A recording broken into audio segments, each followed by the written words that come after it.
Hi guys, welcome to our channel mister Sisindri. Bigg Boss Telugu season 9లో మళ్ళీ టాస్క్ల పర్వం అయితే మొదలైంది అని చెప్పవచ్చు. ఎందుకు అంటే బిగ్ బాస్ హౌస్లోకి రీఎంట్రీ ద్వారా టెంపరరీ హౌస్మేట్స్గా భరణి, శ్రీజ ఇద్దరు బిగ్ బాస్ హౌస్లోకి ఎంట్రీ అయితే ఇచ్చాడు. అయితే బిగ్ బాస్ వీరికి ఒక చిన్న మెలిక పెట్టి లోపలికి పంపించడం జరిగింది. శ్రీజ, భరణిలని ప్రస్తుతానికి టెంపరరీ హౌస్మేట్స్గా బిగ్ బాస్ హౌస్లోకి పంపిస్తున్నాను అని, ఆ తర్వాత వారిద్దరిలో ఒకరు పర్మనెంట్ హౌస్మేట్ అయ్యి బిగ్ బాస్ హౌస్లో కొనసాగుతారని, మరొకరు మళ్ళీ వెనుదిరగాల్సిందే ఈ హౌస్ నుంచి అంటూ చెప్పడం అయితే జరిగింది. ఇక ఇందులో భాగంగా బిగ్ బాస్ సొంత నిర్ణయం కాకుండా ఆడియన్స్ చేతుల్లో కూడా ఈ నిర్ణయాన్ని పెట్టడం అయితే జరిగింది.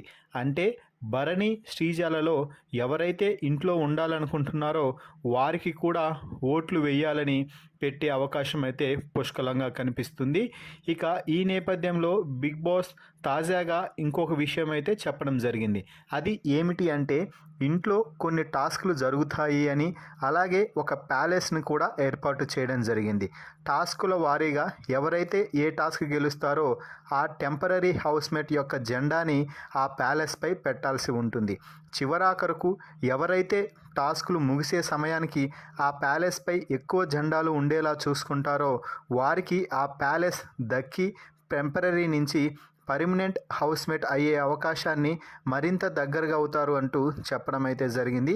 ఈ నేపథ్యంలో బిగ్ బాస్ ఇచ్చిన తొలి టాస్క్ కట్టు పడగొట్టు.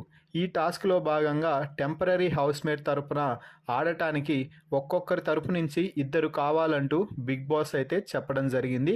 ఇక ఈ నేపథ్యంలోనే భరణి తరపున ఈ కట్టు పడగొట్టు టాస్క్లో ఇమ్మాన్యుయల్, నిఖిల్ పోరాడితే శ్రీజ తరపున డెమాన్ అలాగే గౌరవ్ పోరాడటం అయితే జరిగింది. సో ఫైనల్లీ ఈ కట్టు పడగొట్టు టాస్క్లో ఏ టీం మెంబర్ గెలిచి ఒక జెండాను ప్యాలెస్పై పెడతారని అనుకుంటున్నారో, మీరు ఎవరు ఈ ఇంట్లో టెంపరరీ హౌస్ నుంచి అంటే టెంపరరీ హౌస్మేట్ నుంచి పర్మనెంట్ హౌస్మేట్గా మారాలని అనుకుంటున్నారో వారి పేరుని కామెంట్స్ రూపంలో తెలపండి. మరిన్ని బిగ్ బాస్ లైవ్ అప్డేట్స్ కోసం మన ఛానల్ని చూస్తూ ఉండండి. Please subscribe our YouTube channel mister సిసింద్రి.